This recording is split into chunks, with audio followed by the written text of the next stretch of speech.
She thought she was running from a gambling debt, a few $100s that could land her in a St. Louis prison.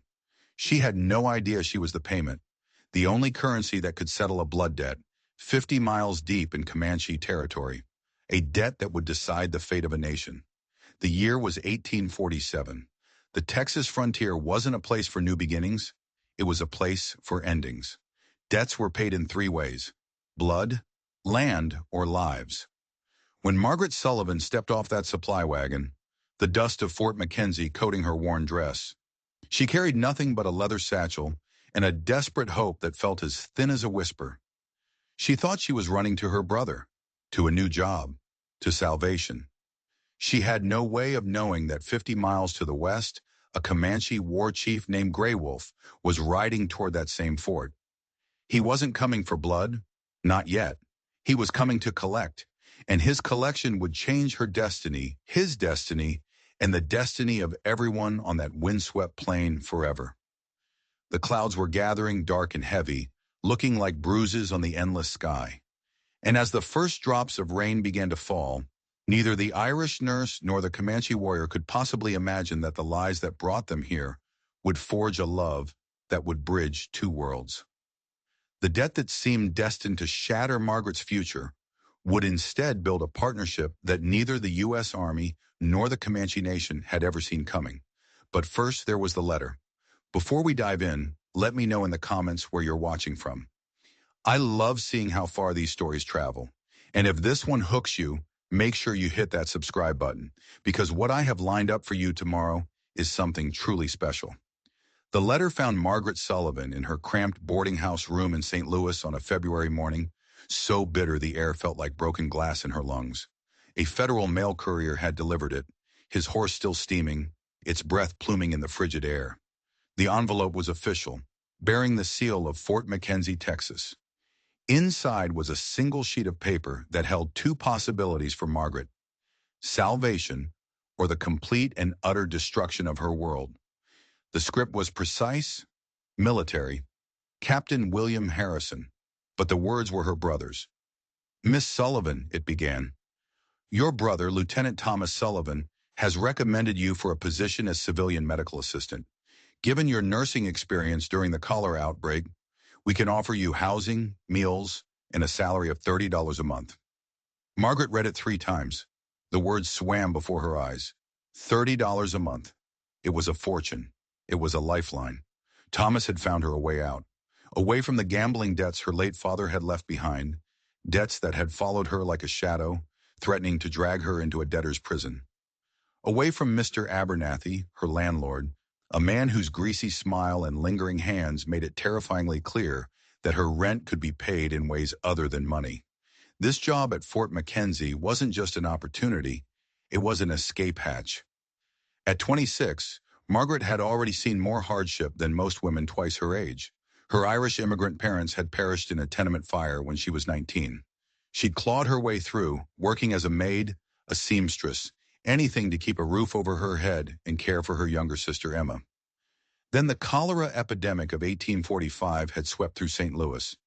It was a nightmare of death and fear, but in that chaos, Margaret had found a calling. She worked alongside the city's overwhelmed doctors, her hands steady, her mind clear.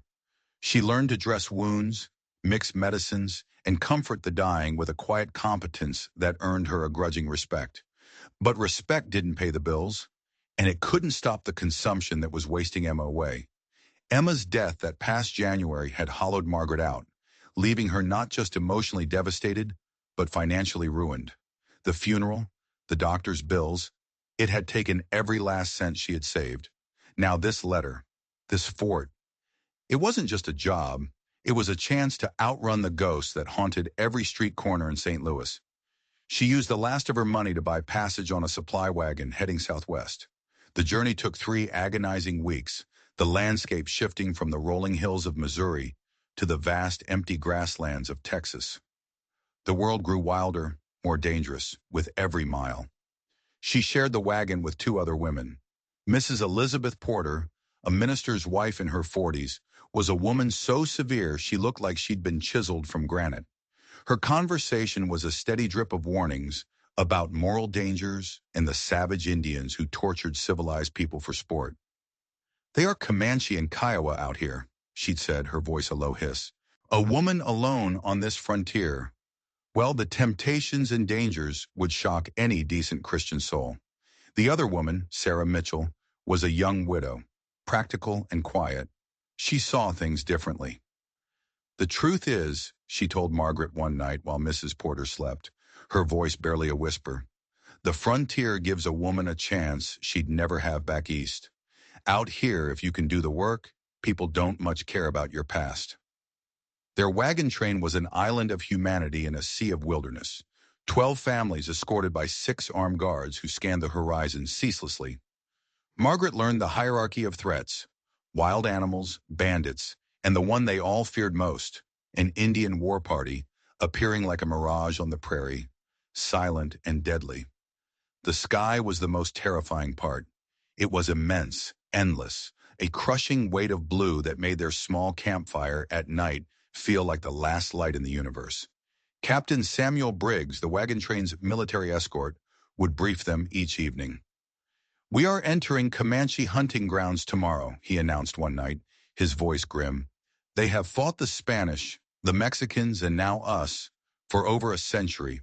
They know every water hole, every canyon. They can hide 100 warriors in a dip in the ground you wouldn't even notice. Margaret listened, a cold knot of dread tightening in her stomach. Her brother's letters had been different.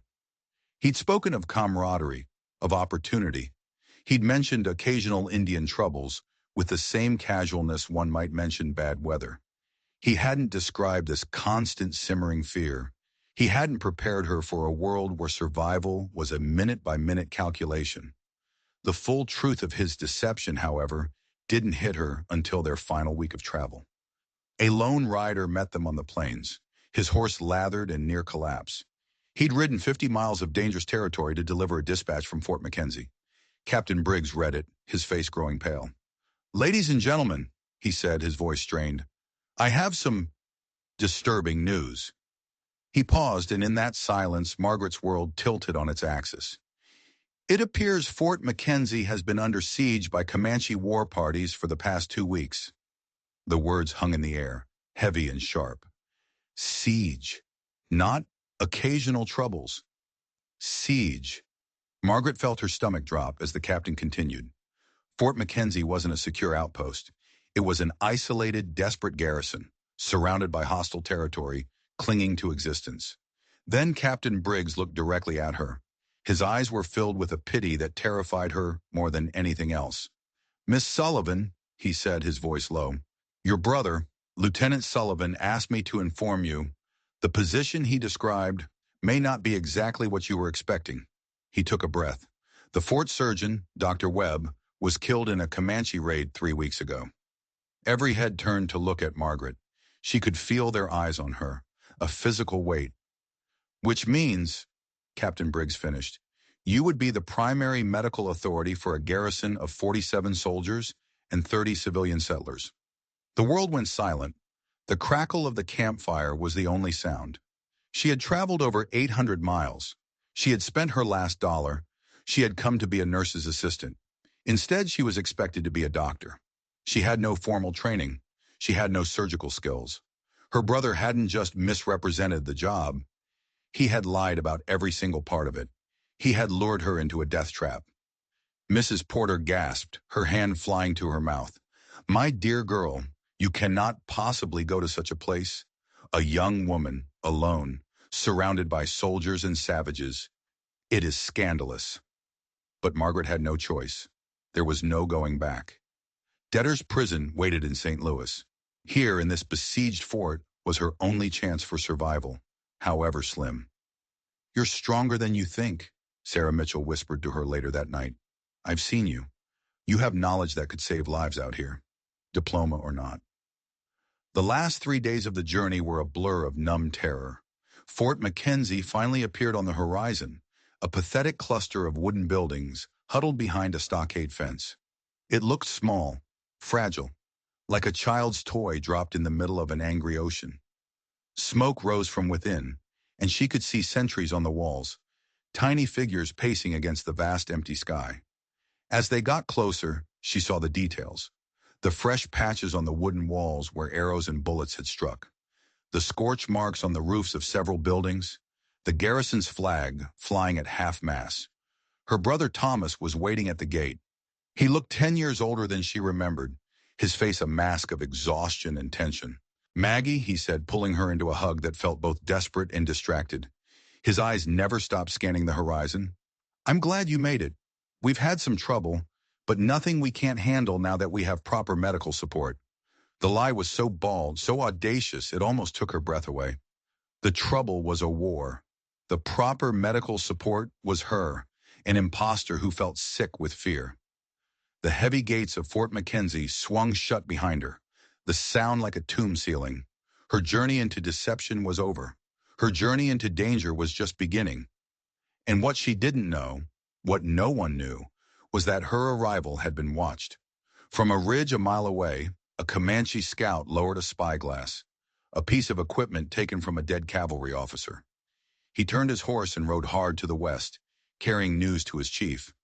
News that the woman healer had arrived. News that would set in motion a plan that would test everything both cultures believed about courage, loyalty, and the very definition of a debt. The debt that Grey Wolf was coming to collect had nothing to do with Margaret Sullivan, but her arrival was about to make her the single most important piece of the payment. The inside of Fort Mackenzie wasn't just a disappointment, it was an assault on the senses. The air was thick with the stench of infection, unwashed bodies, and a fear so palpable it felt like a physical presence. Wounded men lay on pallets in the open, their groans a constant, low chorus of misery. Frightened women and children huddled in the shadows, their eyes wide and haunted. This wasn't a fort. It was a hospital and a refugee camp crammed inside a wooden cage. "Doc Sullivan!" A grizzled sergeant with his arm in a crude sling bellowed the moment he saw her. "Thank the Lord you're here. We got 7 men down with fever, 3 with arrow wounds that are going bad, and Private Morrison's been screaming for laudanum since sunrise." Margaret froze. Doc.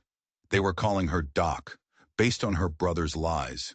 Her medical knowledge was limited to what she'd learned during the cholera outbreak: basic wound cleaning, managing fevers, and comfort care. She was no more a doctor than she was a soldier. "Sergeant Reynolds," Thomas cut in, his voice sharp. He grabbed her arm, his grip surprisingly strong. "My sister needs to get settled. Show her to the medical quarters." The medical quarters was a single, windowless room in a log building. It was little more than a storage closet. A rough wooden table served as an examination surface. The medical supplies consisted of a few bottles of whiskey, some filthy rags that might have once been bandages, and a leather pouch of instruments that looked like they belonged to a carpenter, not a surgeon. Dr. Marcus Webb, the man she was replacing, had left his medical notes scattered across a dusty desk. They painted a horrifying picture: rampant dysentery, infected wounds showing signs of gangrene, and chronic malnutrition that was weakening everyone, making them more susceptible to every passing sickness. The moment Sergeant Reynolds left, Margaret turned on her brother. Her voice was a low, shaking whisper. "Thomas, I can't do this. I've never set a bone. I've never treated a gunshot wound. These men need a real doctor." Thomas collapsed onto a wooden crate, and for the first time, the mask of command fell away. She saw a young man drowning in responsibility. "Maggie, there is no real doctor," he said, his voice cracking. "The nearest one is in San Antonio. That's over 200 miles of hostile territory away. Even if we could get a message to him, he wouldn't come. No one would." The weight of it pressed down on her, stealing her breath. She was trapped. She was an imposter, and men's lives depended on the skills she didn't have. "Tell me the truth, Thomas," she said, her voice hard. "How bad is it? How long can this fort hold out?" He didn't look at her. He stared at the dirt floor. "We have ammunition for maybe 10 more days of serious fighting. Food for 6 weeks if we ration. But it's not supplies, it's manpower. We started with 62 soldiers. We're down to 47, and 8 of those are too sick or wounded to even hold a rifle." He finally looked up, his eyes bleak. "And reinforcements?" The army is fighting a war with Mexico. They're stretched thin across 3 territories. To them, Fort McKenzie is expendable, a tiny dot on a very large map. If they could hold the fort, they'd be supported. If they couldn't, they'd be abandoned. Left to die. Her first patient arrived before she'd even unpacked her satchel. Corporal James Patterson, his face the color of ash, was carried in by 2 soldiers. His shirt was soaked in blood from a wound that had reopened. Comanche Lance, he grunted through gritted teeth. 3 days ago. Doc Webb cleaned it, right before he got killed. But it ain't healing right. Smells bad. Margaret's hands trembled as she peeled back the makeshift bandage. The wound was a deep puncture below his ribs, hot to the touch, swollen and red.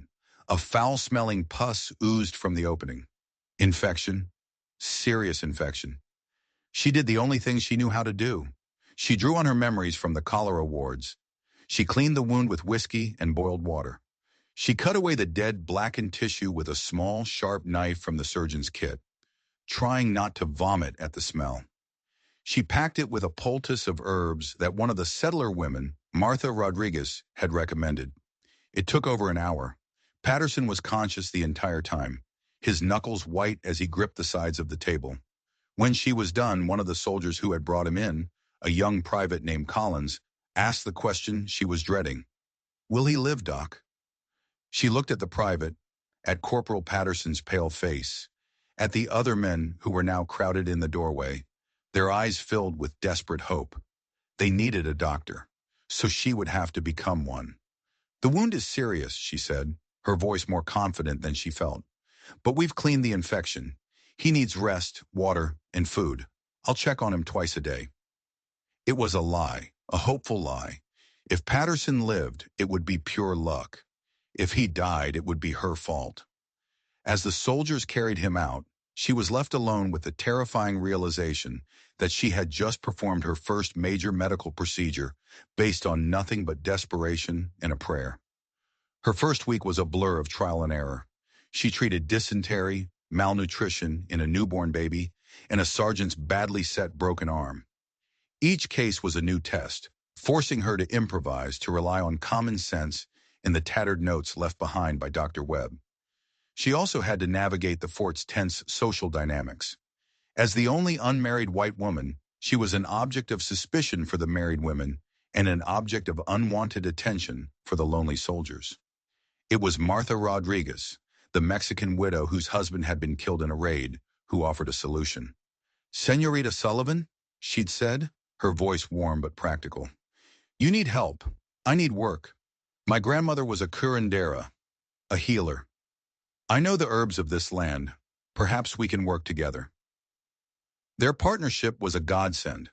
Martha's knowledge of traditional remedies complemented Margaret's practical nursing skills. Together, they turned the dirty storage room into a functional infirmary. Martha's presence also provided a social buffer, a shield of respectability that allowed Margaret to do her work. It was during her second week that she first heard the name spoken in whispers by the soldiers, a name that carried a weight of both fear and a strange, grudging respect. Gray Wolf.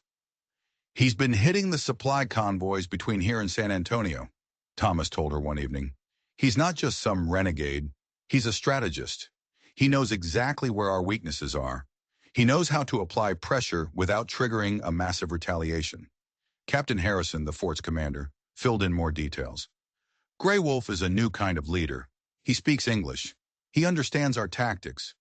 Hell, sometimes I think he knows our supply schedules better than we do." But what none of them knew was that Gray Wolf's raids weren't random. They were calculated. They were messages. He wasn't fighting for land or for plunder. He was fighting to force a negotiation. He was fighting for the survival of his people. And the debt he was coming to collect was tied to a broken promise, a missing shipment of government supplies, in a treaty that had been signed in good faith and then promptly forgotten by the men in Washington. None of that mattered to Margaret. She only knew that each day she was becoming someone she never thought she could be, a healer, a leader. Her skills were being forged in the fire of necessity. The stage was being set. A confrontation was coming that would bring 2 people from 2 different worlds crashing together, And 3 weeks after her arrival, the fragile balance holding Fort McKenzie together finally shattered. It started with a disappearance. Private Daniel Brooks, a seasoned soldier, went out on a routine 2-hour perimeter patrol. He never came back. Panic, cold and sharp, rippled through the fort. Captain Harrison sent out search parties, but the prairie was a vast, empty canvas. It could swallow a man whole. Brooks could be dead, captured, or lying wounded in a ravine, unable to call for help. The Comanche don't usually take prisoners in small raids, Sergeant Reynolds told Margaret, his face grim. Not live ones anyway. But Gray Wolf, he's different. He understands psychology. He knows the fear of the unknown is a weapon. For 3 days they searched. They found tracks, disturbing tracks. They showed that Comanche war parties had been creeping much closer to the fort than anyone thought possible, watching them, studying their routines, testing their defenses. On the morning of the 4th day, the answer came. Private Brooks' horse trotted back to the fort, alone. Tied to its saddle was a bundle. Inside was Brooks' rifle, his military jacket, and a message. It was written in clear, precise English on a piece of birch bark. Captain Harrison read it aloud to his officers, his voice tight with disbelief. Captain Harrison, your soldier lives. We will discuss terms for his return. 3 days from now, come alone to Willow Creek at sunset. Bring the woman healer. Gray Wolf. The room fell silent. Margaret felt every drop of blood drain from her face. Bring the woman healer. He was asking for her, by name. Why? Thomas demanded, his voice shaking. What in God's name would a Comanche war chief want with our medical officer? Captain Harrison stared at the piece of bark as if trying to decipher a hidden code. It could be a trap, or maybe he has wounded men. He might be testing us, demanding our most valuable asset to see how we'll react. It was Martha Rodriguez who offered a different perspective, her voice quiet but firm. Among some tribes, healers are seen as neutral. They represent life, not war. To include a healer in a negotiation is a sign of respect. It suggests he wants to talk, not just fight. The debate raged all day. To some officers, it was an obvious trap meant to kill their commander and capture their doctor. To others, it was the only chance to save Private Brooks' life, and maybe, just maybe, open a dialogue that could end the siege. Margaret was at the center of it all. Her presence was the key, but the thought of riding out into that wilderness, to meet the man who had been terrorizing them, was a cold, hard knot of fear in her gut. That evening, the full, complicated truth finally came out. This isn't just about Private Brooks, is it? Margaret asked Captain Harrison directly. The captain sighed, the sound of a man weary to his bones. No, Miss Sullivan, it's not. Fort McKenzie exists because of a treaty signed 3 years ago. The government promised provisions to the local Comanche bands, blankets, food, medical supplies, in exchange for safe passage for settlers and military convoys. Margaret felt a sickening sense of realization dawn on her. The debt? The provisions were never delivered, Harrison admitted. Bureaucratic incompetence. The war with Mexico. They were promised, but they never arrived. Gray Wolf's people have honored their side of the bargain. We have not. So the raids weren't random acts of savagery. They were a collection notice. Gray Wolf wasn't a monster. He was a creditor, trying to collect on a legal, binding debt owed to his people. A debt of food and medicine that could mean the difference between life and death for his tribe. And the terrible irony was, the fort didn't have the supplies to pay. They were barely feeding themselves. They had been trying to keep the peace with empty promises. Suddenly, Gray Wolf's demand for the woman healer made a chilling kind of sense. If the fort couldn't provide the promised medicines, perhaps they could provide the next best thing, the person who administered them. The night before the meeting, Margaret prepared. She packed a medical bag with what few spare supplies she had: precious quinine for fevers, carbolic acid for cleaning wounds, needles, thread, and clean bandages. You don't have to do this, Maggie, Thomas pleaded with her. We can just ignore him. And then what, Thomas? She shot back. He escalates. More raids, more men killed. We'll end up negotiating anyway, only from a much weaker position. He captured Brooks. He didn't kill him. He sent a letter, not a scalp. He's giving us a chance to talk. We have to take it. The morning of the meeting was clear and still. The air was so crisp it made the horizon seem deceptively close. Margaret and Captain Harrison rode out from the fort, just the two of them. The 2-hour ride to Willow Creek was the longest of Margaret's life. Every rock, every stand of trees looked like a potential ambush point. "How will we know if it's a trap?" she asked, her voice barely a whisper. "We won't," Harrison said grimly. "Not until it's too late." Willow Creek was a shallow stream lined with ancient cottonwood trees. It was open ground with clear sight lines. A neutral place. They arrived 15 minutes early and waited. The silence was deafening. The sun bled across the western sky, painting the clouds in shades of orange and purple. Then exactly at sunset he appeared. He emerged from a grove of trees half a mile away, riding a magnificent spotted pinto. And he was alone. No war party, no hidden warriors. Just one man, riding with a confidence that was both unnerving and magnetic. He was younger than she'd expected, maybe in his early 30s. He was tall and lean, with a face that was all sharp angles and intelligent eyes. He wore traditional Comanche buckskins, but his movements were not those of the savage from Mrs. Porter's warnings. He moved with the fluid grace and coiled stillness of a predator. He reined his horse to a stop about 20 feet away. His eyes, dark and piercing, met hers. "Captain Harrison," he said, his English perfect, his voice a low baritone that seemed to carry on the evening air. He then turned his gaze fully on Margaret, and for a moment she felt as if he could see right through her, past the lies and the fear, down to the desperate woman beneath. "And you," he said, "must be the woman healer."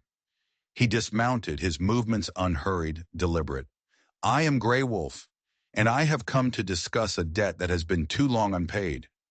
But as he took a step toward them, Margaret realized with a jolt of ice-cold dread that this meeting wasn't about the treaty. It wasn't about the medicine. The look in his eyes wasn't that of a general discussing terms. It was something else, something far more personal and far more dangerous. The debt he was here to collect was older and deeper than any broken government promise, and somehow she was at the very heart of it. Grey Wolf's first question wasn't a demand or a threat. It was a scalpel designed to cut straight to the truth.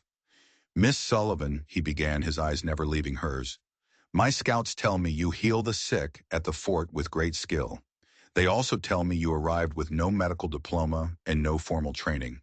This suggests you understand the difference between knowledge that comes from books and wisdom that comes from necessity." Margaret was speechless. He knew.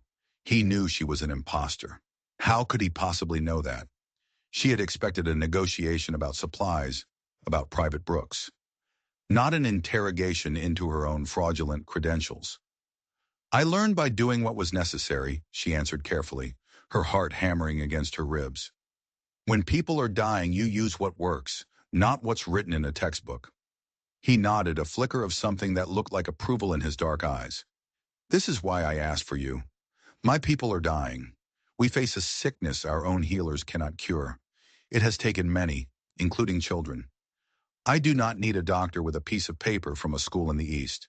I need a healer who understands necessity." Captain Harrison shifted in his saddle, his hand resting on the pistol at his hip. "Grey Wolf, we came to discuss the return of my soldier and the treaty obligations." Grey Wolf's gaze shifted to Harrison, and the warmth vanished, replaced by cold steel. "Your soldier is safe. He will be returned when our business is concluded. But the treaty is the reason we have this sickness. The medicines your government promised, the medicines that never came, they would have prevented this plague. Your broken promise is now killing my people.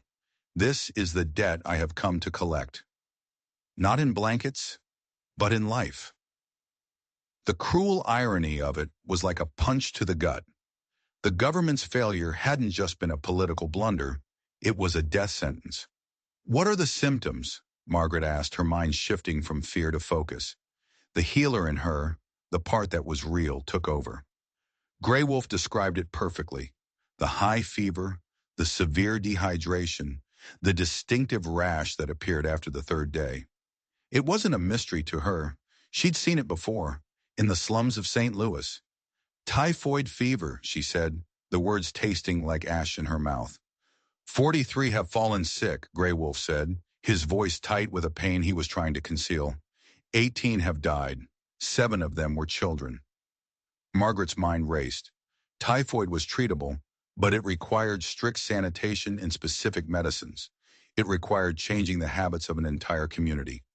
The medicine exists, she said, but stopping this sickness requires more than just drugs.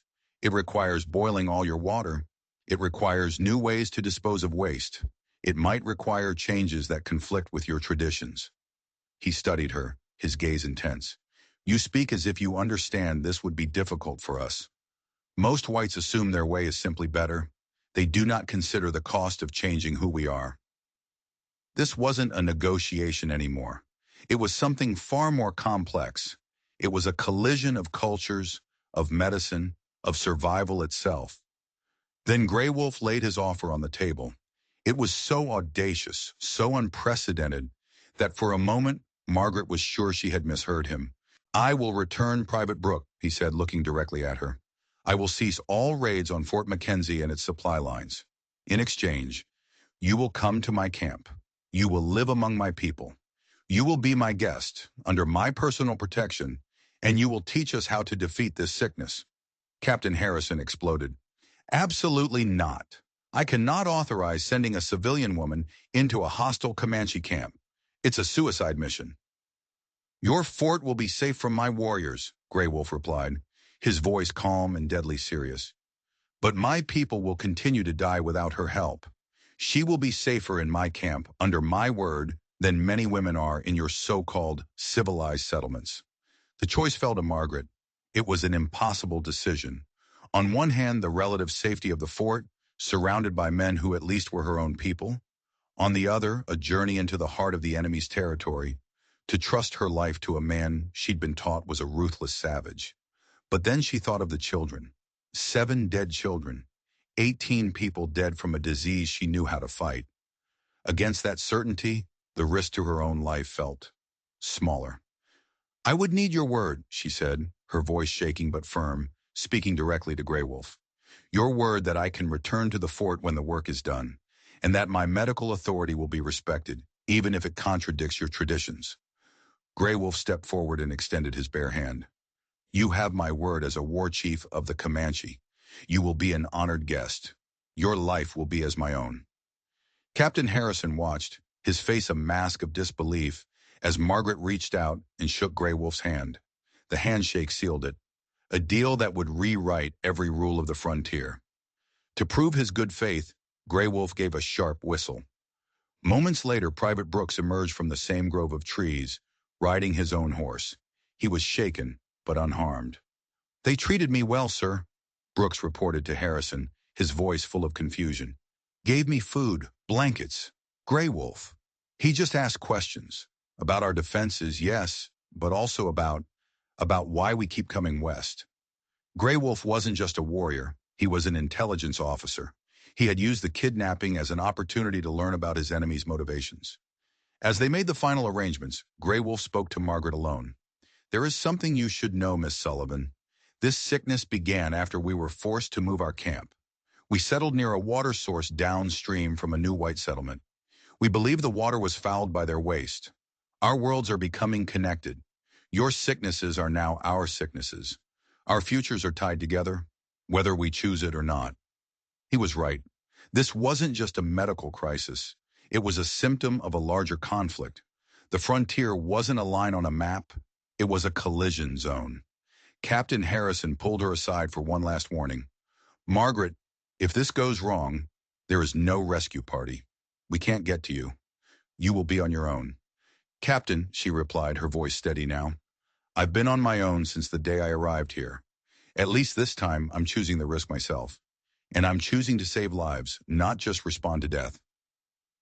As the last light of day faded from the sky, Margaret Sullivan mounted her horse. She was leaving everything she knew behind to ride into the darkness with a man her world considered an enemy.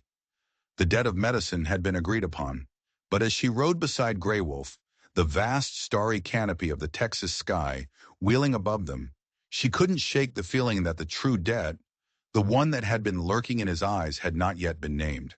And the payment for that one would be far, far higher. The journey to the Comanche camp was like entering another world. They rode through the night, Gray Wolf navigating the featureless prairie not by sight, but by feel. He read the direction of the wind, the position of the stars, the texture of the ground beneath his horse's hooves. White men follow roads, he said, his voice a low rumble in the darkness. They need lines drawn on the earth to tell them where to go. The people follow the earth itself. It never lies. He was a constant source of surprises. Margaret, trying to understand the man she'd entrusted her life to, asked how he learned to speak English so perfectly. His answer stunned her. I was captured by Texas Rangers when I was 14, he said, his tone matter-of-fact. They killed my father in that raid. Instead of killing me, they sold me to a rancher named Samuel Carson. He needed a cheap worker for dangerous jobs. But Carson hadn't treated him like a slave. He treated him like a son.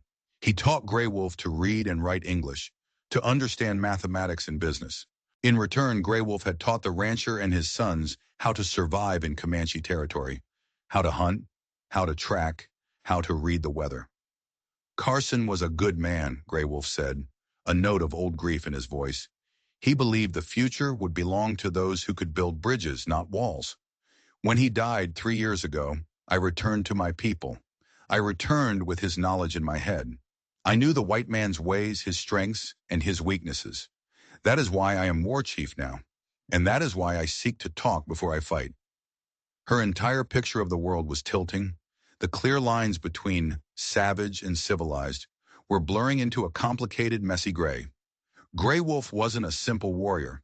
He was a product of two worlds, a man uniquely positioned to understand the conflict from both sides. They arrived at the camp just before dawn. It was a sprawling collection of over 60 teepees nestled along a creek. But as the sun rose, Margaret saw the true horror of the situation. The place was a ghost camp. There was no laughter, no children playing. A heavy silence hung in the air, broken only by the low moans of the sick. Gray Wolf led her to a large teepee at the center of the camp. The stench of sickness hit her like a physical blow. Inside, a dozen people lay on buffalo robes, their bodies ravaged by the final stages of typhoid. An old medicine man, his face a mask of weary grief, greeted them. I am Running Bear, he said, his eyes studying Margaret with a mixture of hope and deep skepticism. We have used all our sacred chants, all our healing herbs. Nothing stops this spirit of death. 3 died yesterday, a baby girl. She was not yet 1 winter old. Margaret knelt by the first patient, a woman whose breath came in shallow, ragged gasps. The work took over.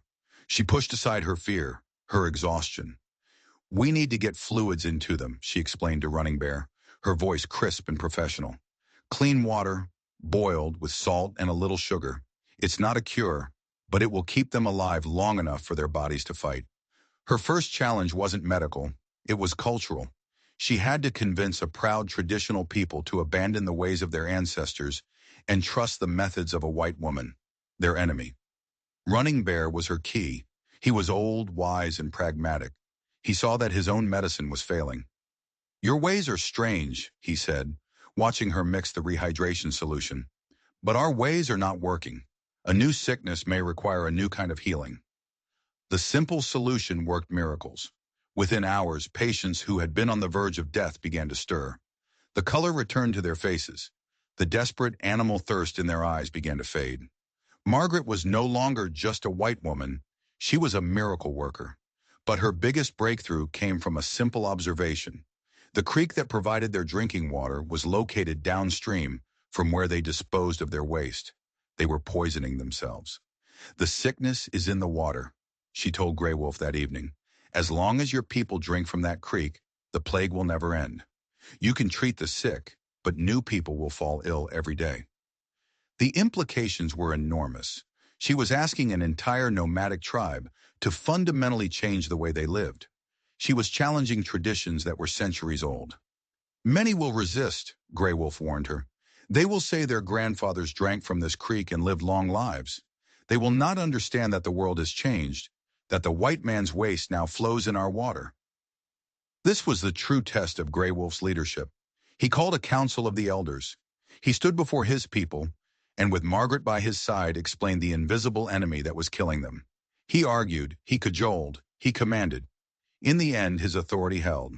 New rules were established. All water for drinking would be boiled. A new latrine would be dug, far from the creek. It was during this tense period of change that Margaret's position in the tribe was cemented forever. Grey Wolf's own nephew, an 8-year-old boy named Swift Arrow, fell violently ill. He was one of the last to catch the sickness before the new rules took effect. The fever raged and he slipped into a delirium. For 3 days, Margaret barely left his side. She spooned the rehydration solution between his cracked lips. She bathed him in cool water. She used every bit of knowledge she had. Running Bear sat with her, chanting softly and applying herbal poultices to the boy's chest. They fought for his life together, a bridge of medicine between their two worlds. On the third night, as the entire camp seemed to hold its breath, the boy's fever broke. He opened his eyes and the first word he whispered was water. A collective sigh of relief went through the camp. Bright Moon, Grey Wolf's sister and the boy's mother, fell to her knees and wept. She then stood and faced the tribe. "The white medicine woman has brought my son back from the spirit world," she declared, her voice ringing with emotion. "She is a sister to us now. Her ways are strong, and she has earned our honor." After that, everything changed. The suspicion in people's eyes was replaced with gratitude, then with trust. Women came to her with their sick children. Warriors asked her to look at old, festering wounds. She became a part of the daily life of the camp, and in return she learned from them. Running Bear showed her which desert plants could be used to soothe a cough, which roots could reduce swelling. She learned a new kind of medicine, a holistic approach that treated the person, not just the disease. Her world, once a small, desperate place confined to a St. Louis boarding house, had expanded to encompass this vibrant, complex community. The people she had been taught to fear as savages had shown her more honor and respect than she had ever known in the civilized world. But it was her relationship with Grey Wolf that was changing the most. Their late-night consultations about the epidemic turned into long talks about their lives, their pasts, their hopes. She saw the weight he carried as a leader, the love he had for his people. He saw in her a courage and wisdom that he had never encountered before. A quiet respect was blooming into something deeper, something more dangerous. By the end of the second week, the epidemic was broken. Not a single new case had appeared in 5 days. The last of the sick were recovering. The sounds of children's laughter had returned to the camp. Margaret had done it. She had fulfilled her part of the bargain. It was time for her to return to Fort McKenzie. But as she prepared to leave, a new and far more terrifying threat appeared on the horizon. A threat that would make the typhoid epidemic look like a minor inconvenience. A threat that would force Margaret and Grey Wolf to make an impossible choice between their loyalties, their peoples, and the fragile, unspoken bond that had grown between them. A scout rode into camp, his horse bleeding from the mouth, pushed to its absolute limit. He almost fell from the saddle, his eyes wide with terror. "Grey Wolf!" he gasped. "Cavalry! Hundreds of them! They are led by the one they call the Butcher, Colonel Marcus Davidson, and they are riding this way." The name Colonel Davidson fell like a death sentence over the camp. Every warrior knew it. Every woman clutched her children closer. Davidson wasn't a soldier, he was an exterminator. He was infamous across the frontier for his belief that the only solution to the Indian problem was to wipe them all from the face of the earth. He didn't negotiate.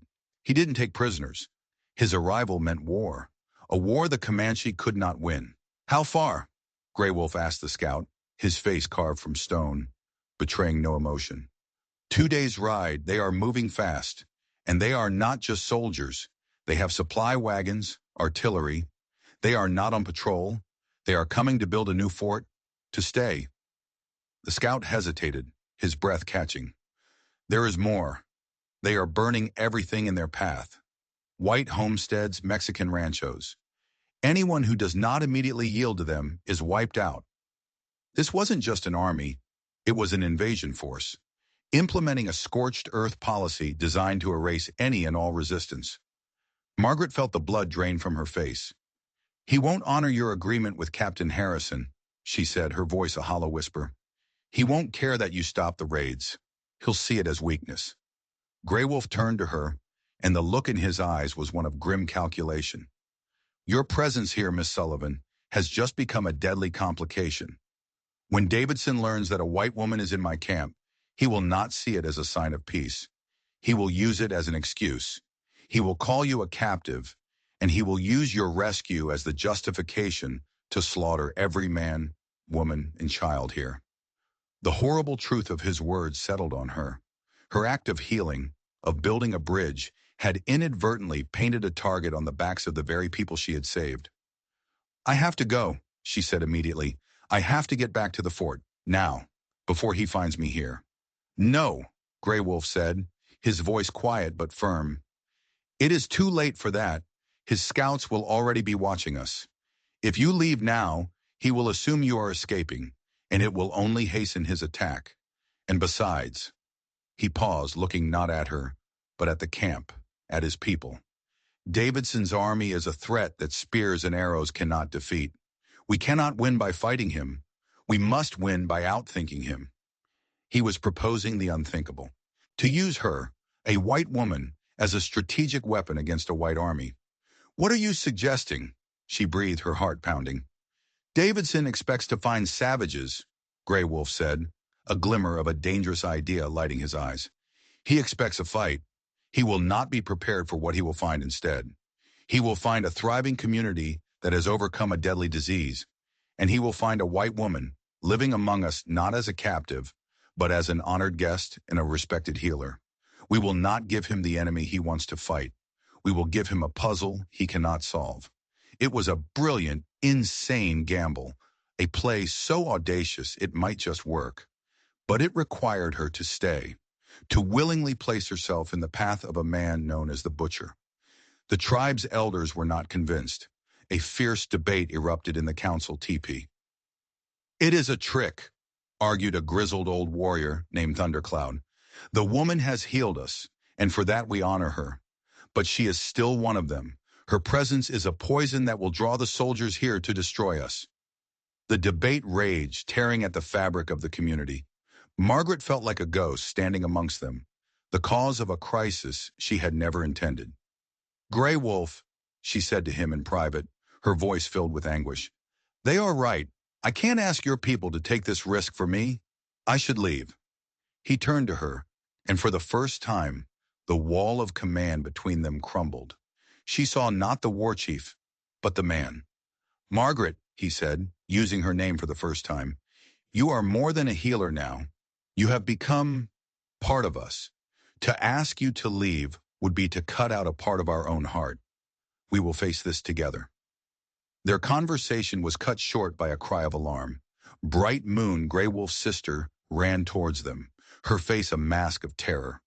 In her arms, she carried Swift Arrow. The boy was burning with fever again.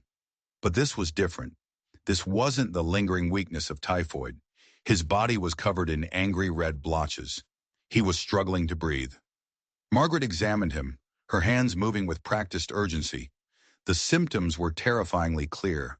Scarlet fever, a bacterial infection, often fatal in children, especially those whose bodies were already weakened by a previous illness, and the military-grade medicines needed to fight it, the ones that had been promised in the broken treaty, were not in her medical bag. He needs medicine I don't have, she told Grey Wolf, her voice tight with a new, more immediate fear. The only place to get it, she trailed off, the horrifying realization dawning on both of them at the same time. The only person within 100 miles who would have the specific medicines to save Swift Arrow's life was the surgeon traveling with Colonel Davidson's army. Their enemy was also their only hope. The strategic gamble had just become a desperate personal plea. Grey Wolf was faced with an impossible choice: to keep his people hidden and risk his nephew's certain death, or to approach the one man on earth who wanted him dead and beg for help. If you approach his column, Grey Wolf said, his mind working furiously, under a flag of truce, as a doctor seeking humanitarian aid, would he listen?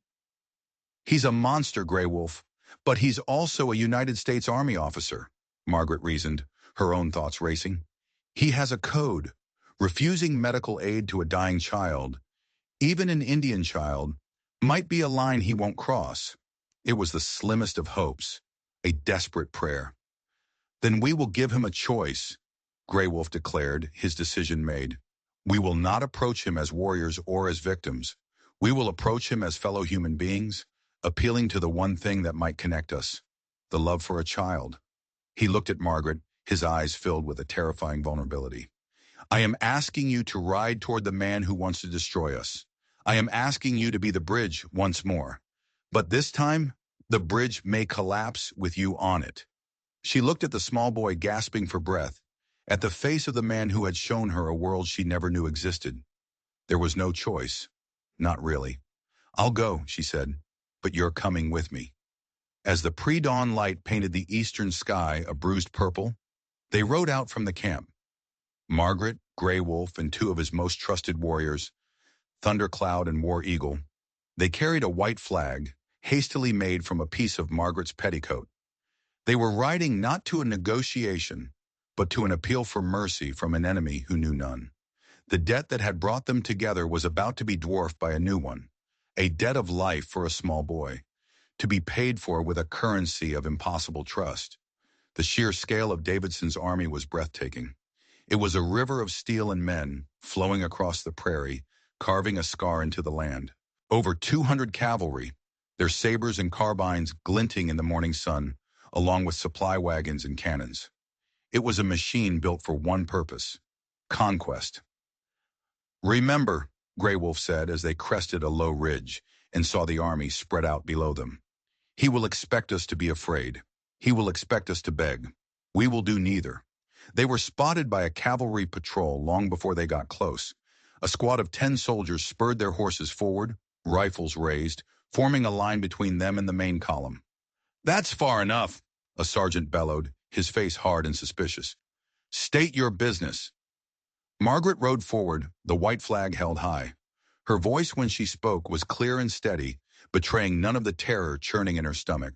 Sergeant, my name is Margaret Sullivan. I am a medical professional. I need to speak with Colonel Davidson on an urgent humanitarian matter. The sergeant's eyes widened in shock. The scene in front of him made no sense. A white woman, dressed in a mix of settler and Comanche clothing, flanked by 4 of the most fearsome-looking warriors he had ever seen. Ma'am, are you a prisoner? He asked, his voice laced with confusion. I am not, Margaret said firmly. I am an honored guest of these people. We are here because a child is dying. He needs medicine that only your surgeon possesses. Grey Wolf then moved his horse forward, next to hers. He addressed the sergeant not as a supplicant, but as an equal. Sergeant, the child is my nephew. He has scarlet fever. We know your army carries the proper medicines. We are not here to beg. We are prepared to offer fair exchange for the supplies. This masterstroke of psychology changed the entire dynamic. They weren't asking for a handout. They were proposing a trade. It forced the soldiers to see them not as savages, but as potential partners in a transaction. The flustered sergeant, clearly out of his depth, agreed to escort them to the colonel. Surrounded by armed soldiers, they were led into the heart of the military camp. The troopers stared at them with open hostility and raw hatred. To them, the only good Comanche was a dead one. Colonel Marcus Davidson was everything the legend said he was. He was in his 50s, with a face that looked like it had been carved from sun-baked leather and eyes the color of a winter sky. There was no warmth in them, only a cold, calculating intelligence. Miss Sullivan, he said, his voice like gravel, after hearing the sergeant's report. You have a lot of explaining to do. I find it hard to believe you are here of your own free will. Colonel, Margaret began, choosing her words carefully. I came to this territory to work as a nurse. I found a community dying of typhoid. I offered my help. That help was accepted. We have saved dozens of lives together. Now a child's life hangs in the balance. I am appealing to you not as a soldier, but as a human being. Davidson's eyes narrowed. What you describe sounds like a fantasy, Miss Sullivan. It is my experience that these people understand only one language: force. Before Margaret could respond, Grey Wolf stepped forward. Colonel Davidson, you do not have to take our word. Send your own surgeon to our camp. Let him see the boy. Let him see the people Miss Sullivan has treated. Let him see the truth for himself. The evidence of our cooperation is there for any man with open eyes to see. It was another brilliant move. He was challenging Davidson to prove him wrong, turning the colonel's skepticism back on itself. Davidson was about to refuse, a contemptuous sneer forming on his lips, when a rider galloped into the command area, his face pale with alarm. It was the expedition's chief medical officer, Major Robert Clayton. "Colonel, we have a problem. A serious problem," the major stammered. "The cattle herd we confiscated, several of them have dropped dead.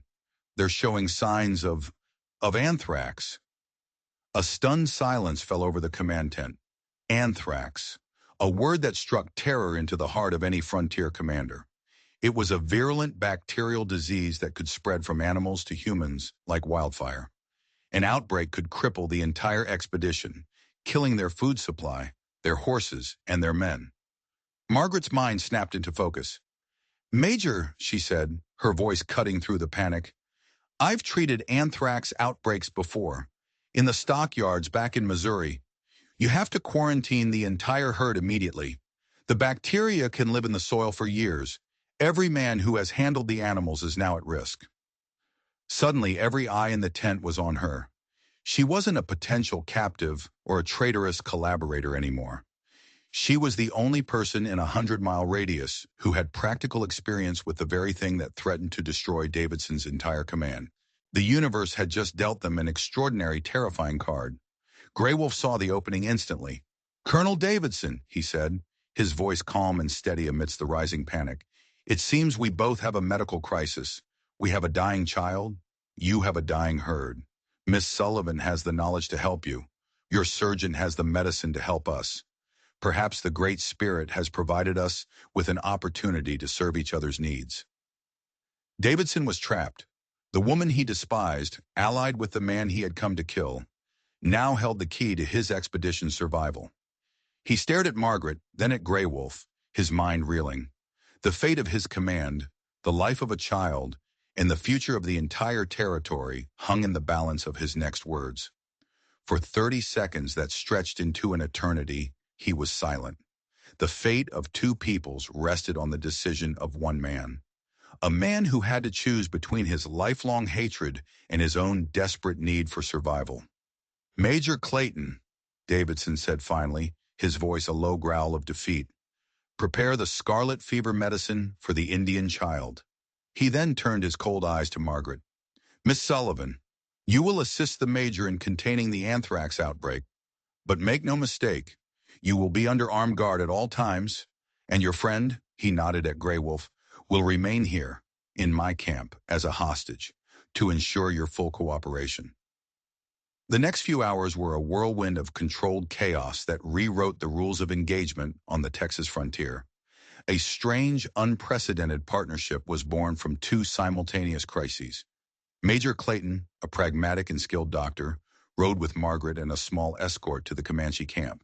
He administered the powerful military-grade medicine to Swift Arrow. Meanwhile, back at the cavalry camp, Grey Wolf was not treated as a hostage. Instead, using his deep knowledge of the land, he began advising Davidson's officers on the best locations to quarantine the massive cattle herd to prevent the disease from spreading to local water sources, protecting not only the army but his own people as well. At the Comanche camp, watching Major Clayton work, Running Bear and the other healers saw modern medicine save a child that their own traditional methods could not.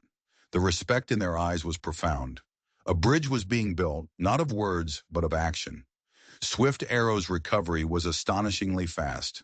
The powerful medicine attacked the infection with a speed and efficiency that seemed like a miracle. Within hours, his fever had broken. By evening, he was sitting up, weak but lucid. But the larger crisis was the anthrax. Margaret returned to Davidson's camp, her promise to Grey Wolf fulfilled. Now her debt to Davidson began. She immediately took charge, her experience from the cholera wards and the stockyards giving her an air of authority that even the hardened soldiers respected. "We need to burn the carcasses," she ordered, "and the soil where they fell. We need lye and carbolic acid.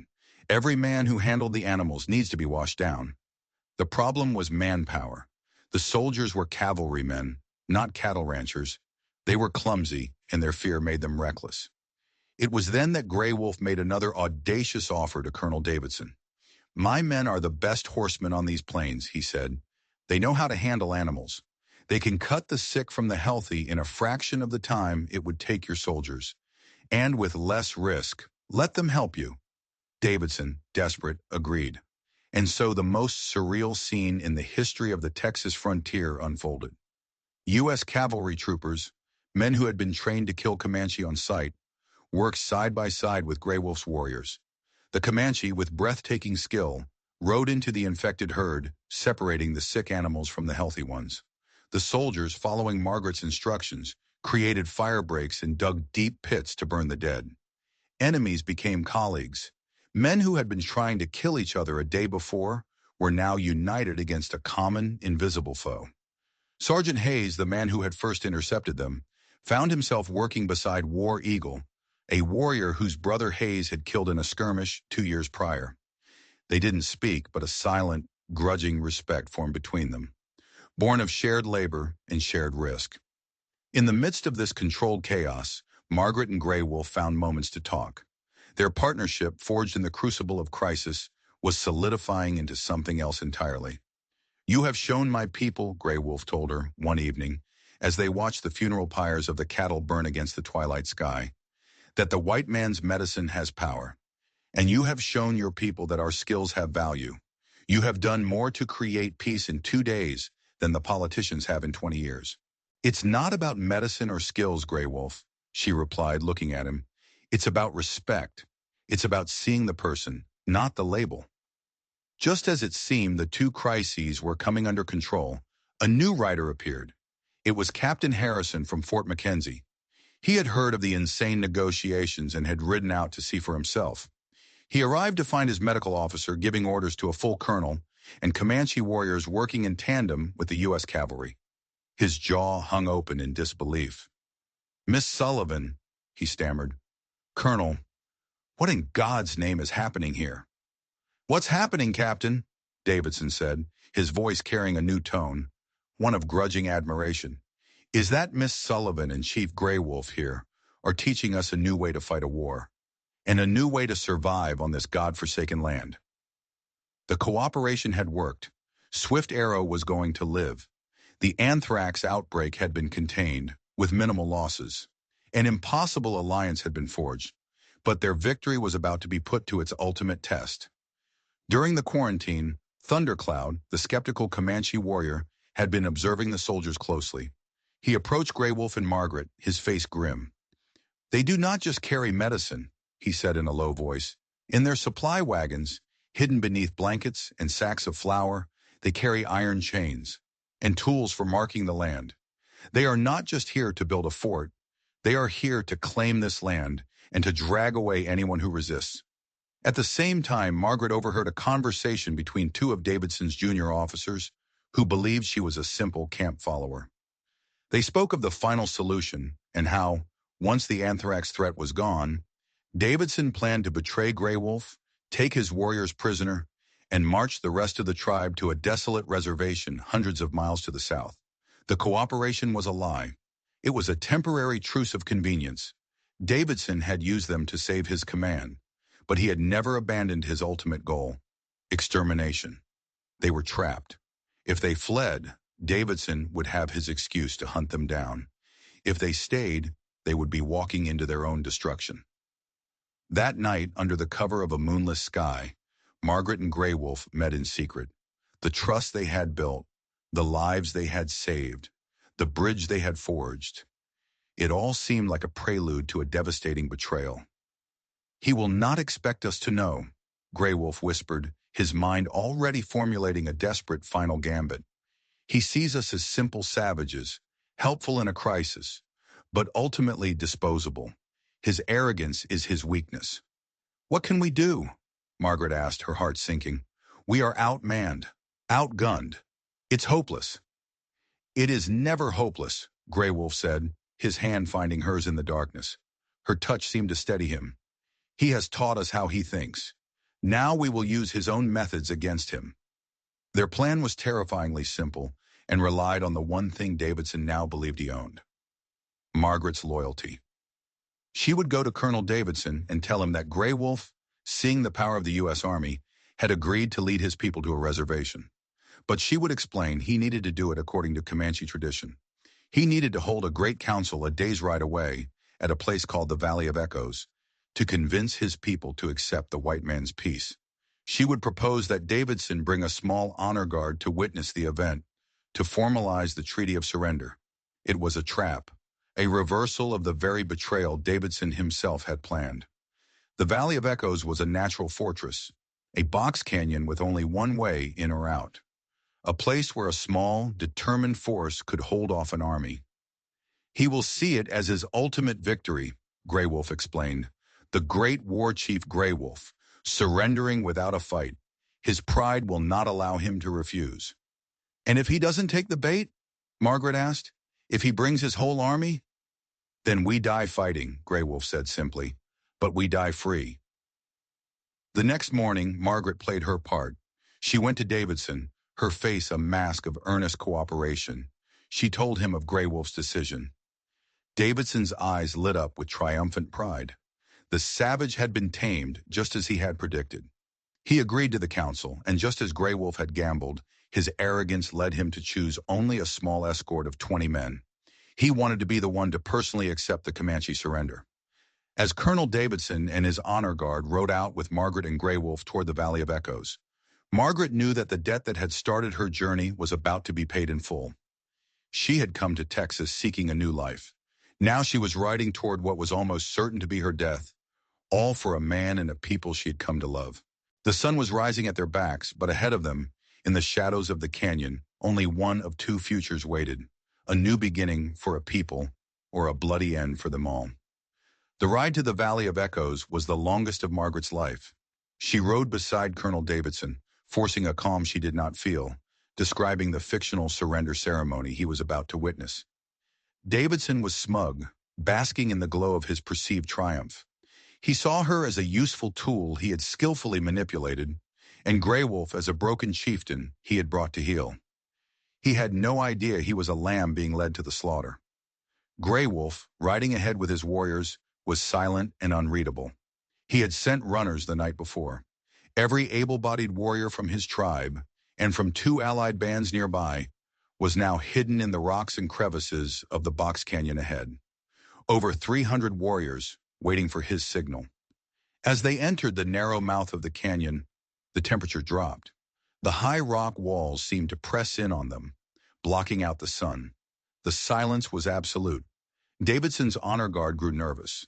They scanned the silent cliffs, their hands tight on their rifles. "It's quiet in here, Colonel," Sergeant Hayes muttered. "Too quiet." "They're preparing for their ceremony, Sergeant," Davidson sneered. "Let the savages have their rituals. It's the last one they'll have on this land." They reached the center of the canyon floor. Grey Wolf reined in his horse and turned to face Davidson. His honor guard formed a loose circle. Margaret's heart was a frantic drum against her ribs. This was the moment. "Colonel Davidson," Grey Wolf said, his voice echoing strangely off the canyon walls, "you have come to witness our surrender." "I have, Chief," Davidson said, puffing out his chest. "You've made a wise decision." "The Comanche do not surrender," Grey Wolf said, his voice suddenly dropping its guise of subservience, becoming as cold and hard as the canyon rock. "But we do collect on our debts." On the cliffs above, a single hawk cried out. It was the signal. From every ledge, every shadow, every crevice, Comanche warriors rose. Not with a battle cry, but in chilling silence. 300 of them, bows drawn, rifles aimed. Davidson and his 20 men were caught in a perfect kill box. The soldiers' faces went white with terror. They were surrounded, hopelessly outnumbered. Their rifles were useless against an enemy that was everywhere at once. "What is this, Grey Wolf? A trap?" Davidson roared, his face purple with rage as he drew his pistol. "It is justice," Grey Wolf answered. "You came to our land to kill and to enslave. You used cooperation as a weapon. Now you will face the consequences." Before Davidson could fire, an arrow, swift and silent, flew from the cliffs and struck his pistol, shattering the weapon in his hand. He screamed in pain and shock. The other soldiers froze, knowing that if they moved, 100 arrows would cut them down. They were disarmed with brutal efficiency. The warriors descended from the cliffs, surrounding the terrified soldiers. But Grey Wolf did not give the order to kill them. "You expected a massacre?" Grey Wolf said to the stunned Davidson. "You believe we are savages who live only for blood? You are wrong. We are a people who value life. But we will defend our lives and our land to the last man." He then laid out his terms. Colonel Davidson and his men would be escorted back to their camp. They would tell their army that the Comanche were now under the protection of Fort McKenzie as part of a new official treaty overseen by Captain Harrison, who was already on his way with his own men to ratify the agreement. Davidson's larger army was to break camp and leave Comanche territory forever. If they refused, or if any harm came to the fort, the 20 soldiers they now held as prisoners would be executed. It was a brilliant checkmate. Grey Wolf had used Davidson's own tactics, hostage-taking and treaties, against him. Defeated and humiliated, Davidson had no choice but to agree. 6 months later, Margaret stood in the doorway of a sturdy log cabin. It wasn't inside Fort McKenzie, and it wasn't in the Comanche camp. It stood on neutral ground between them, a symbol of a new era. It was the first joint medical clinic on the Texas frontier, funded by the territorial government as part of the Harrison-Grey Wolf Treaty. Her transformation was complete. She was no longer Margaret Sullivan, the debtor on the run. She was Margaret Grey Wolf, wife of the most powerful chief in the territory and the region's chief medical officer. Their partnership had become a legend. The story of how they had outsmarted Davidson, saved their peoples, and forged a lasting peace had spread across the frontier. What had started as a desperate medical mission had blossomed into agricultural exchanges, joint patrols, and a level of cooperation no one had thought possible. "Margaret," Grey Wolf said, coming to stand beside her in the doorway. He no longer looked like a fierce warrior, but a statesman, his face softened by peace and a quiet happiness. "The officials from Washington are here. They want to replicate our clinic in 3 other territories." Their model was working. It was changing the world. Swift Arrow, now a bright 10-year-old, ran up to them, chattering away in a fluid mix of English and Comanche. He was their best interpreter, a living embodiment of the 2 worlds they had brought together. That evening, as the sun set, painting the vast Texas sky in fiery colors, Margaret and Grey Wolf stood together, watching white settlers and Comanche families leaving the clinic side by side. "Do you ever think," he asked her, his arm around her waist, "about the debt that brought you here?" She smiled, leaning her head against his shoulder. "All the time. I came here thinking I was being punished for a debt I couldn't pay. But I was wrong." He looked down at her, a question in his eyes. "It wasn't a punishment," she said. "It was the payment for a life I never could have imagined, a life with you."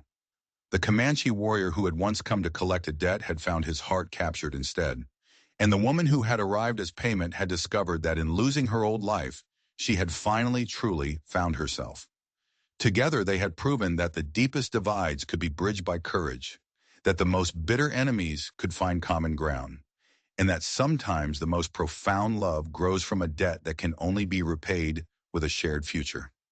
Their story became a quiet legend on the frontier, a testament to the fact that healing of bodies, of communities, of nations, begins with the courage to trust and the wisdom to see that we are all, in the end, connected.